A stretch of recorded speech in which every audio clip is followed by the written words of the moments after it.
చంద్రబాబు ప్రోద్బలంతోనే ఏపీలో హింసాకాండ జరిగిందనేది తాజా పరిణామాలలో స్పష్టమవుతోంది. బాబు అండ్ కో కుట్రలతోనే వైఎస్ఆర్సీపీ శ్రేణులపై దాడులు జరిగాయని ఆ పార్టీ నేతలు అంటున్నారు. పల్నాడు, అనంతపురం జిల్లాల్లో పోలీసు అధికారుల వైఫల్యంపై ఆగ్రహం వ్యక్తం చేస్తున్నారు. చంద్రబాబుతో పాటు హింసకు కారణమైన వారందరిపై చర్యలు తీసుకోవాలని వైఎస్ఆర్సీపీ డిమాండ్ చేస్తోంది. ఈసీ ఉదాసీనతతోనే పచ్చముఠాలు రాష్ట్రంలో భయానక వాతావరణాన్ని సృష్టించాయని నేతలు మండిపడుతున్నారు. పల్నాడు జిల్లాలో మహిళలు, బీసీలు, ఎస్సీ, ఎస్టీలపై టీడీపీ మూకలు పాశవికంగా దాడులకు తెగబడ్డాయని ఆగ్రహం వ్యక్తం చేశారు. ఓట్ల లెక్కింపు వరకు విధ్వంసకాండ కొనసాగించే ప్రణాళికను టీడీపీ మూకలు అమలు చేయాలని నిర్ణయించుకున్నాయని నిఘా వర్గాలు గుర్తించాయి. జూన్ 4 వరకు రాష్ట్రం రావణ కాష్టంగా రగులుతూ ఉండాలని టీడీపీ నేతలు, కార్యకర్తలకు చంద్రబాబు సూచించినట్లుగా సమాచారం. దీనికి అనుగుణంగానే టీడీపీ గూండాలు, రౌడీ మోకలు స్వైర విహారం చేస్తుండటంతో ఏపీలో భీతావహ పరిస్థితులు నెలకొన్నాయి.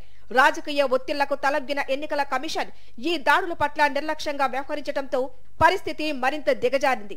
సమస్యాత్మక జిల్లాలో బదిలీలపై వచ్చిన పోలీసు అధికారులు పచ్చమూకల దౌర్జన్యకాండకు కొమ్ము కాశారని వైఎస్ఆర్సీపీ నేతలు ఆరోపిస్తున్నారు. తాడిపత్రి ఎమ్మెల్యే కేతిరెడ్డి పెద్దారెడ్డి ఇంట్లో సీసీటీవీలు, ఫర్నిచర్ ధ్వంసం చేయడంపై సజ్జల రామకృష్ణారెడ్డి ఆగ్రహం వ్యక్తం చేశారు.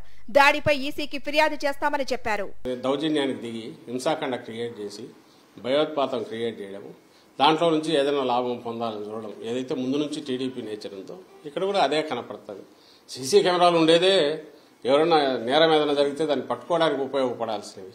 పోలీసులు పోయి దాన్ని పగలగొట్టడం అంటే ఇంకా అంతకంటే ఘోరం ఏమైనా ఉంటుందా? దాని మీద ఈసీకి మళ్ళీ కంప్లైంట్ పెడుతున్నాము. ఎక్కడైతే అధికారులను మార్చారో అక్కడే అల్లర్లు జరిగాయని మంత్రి బొత్స సత్యనారాయణ అన్నారు. వైఎస్ఆర్సీపీ హింసకు వ్యతిరేకమని చెప్పారు. తప్పుగా చూస్తూ చర్య తీసుకోమని కూడా నేను రిక్వెస్ట్ చేస్తున్నాను, డిమాండ్ చేస్తున్నాను. అదే నేపథ్యంలో రాజకీయ నాయకులు కూడా అనవసరంగా ఆరోపణలు చేసుకొని నిందారోపణలు చేయడం అనేది తగదు. ఇటువంటిని హింసను ప్రోత్సహించొద్దు. మా వరకు వైసీపీ పార్టీ దానికి పూర్తి వ్యతిరేకమని చెప్పి మనం చేస్తాం. చంద్రబాబు, పురంధరేశ్వరి కుట్ర చేశారని వైఎస్ఆర్సీపీ రాష్ట్ర జనరల్ సెక్రటరీ లేల అప్పిరెడ్డి ఆరోపించారు. కొందరు ఐపీఎస్ అధికారులు టీడీపీకి అనుకూలంగా వ్యవహరించారని మండిపడ్డారు. యథేచ్ఛగా రౌడీయిజం చేస్తున్నప్పుడు కూడా పోలీస్ అధికారులు నిమ్మకు నీరెత్తినట్లు ఉండటం అనేది మొట్టమొదటిసారిగా రాష్ట్రంలో చూస్తా ఉన్నాం. ఐఏఎస్, ఐపీఎస్ అధికారులందరికీ కూడా విజ్ఞప్తి చేస్తా ఉన్నా, చంద్రబాబు నాయుడు మోజులోనో, చంద్రబాబు నాయుడు ట్రాపులోనో, లేకపోతే భారతీయ జనతా పార్టీ ట్రాపులోనో పడితే మీ జీవితాలను మీరే నల్లటి సిరాతో రాసుకోవాల్సినటువంటి పరిస్థితులుంటాయి.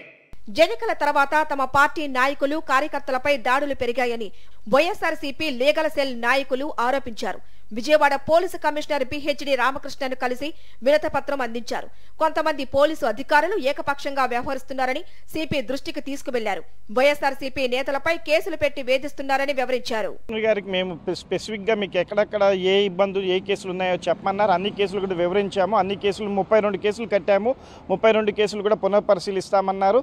ఎక్కడైతే కౌంటర్ కేసులు కట్టారో వాటన్నిటి మీద చర్యలు తీసుకుంటామని చెప్పారు సిపి గారు పూర్తి భరోసా ఇచ్చారు. మీకు ఎటువంటి ప్రాబ్లం ఉన్నా సరే మమ్మల్ని కాంటాక్ట్ చేయండి, మేము దాంట్లో వెంటనే స్పందిస్తామని చెప్పి హామీ ఇచ్చారు సిపి గారు. అధికార యంత్రాంగాన్ని నడిపిస్తున్న ఈసీ రాష్ట్రంలో జరిగిన హింసాకాండపై ఇప్పటి వరకు పూర్తి స్థాయిలో స్పందించలేదని ఆరోపణలు వస్తున్నాయి. వైఎస్ఆర్సీపీ ఫిర్యాదుల నేపథ్యంలో ఈసీ ఎలాంటి చర్యలు తీసుకుంటుందనేది చూడాల్సి ఉంది.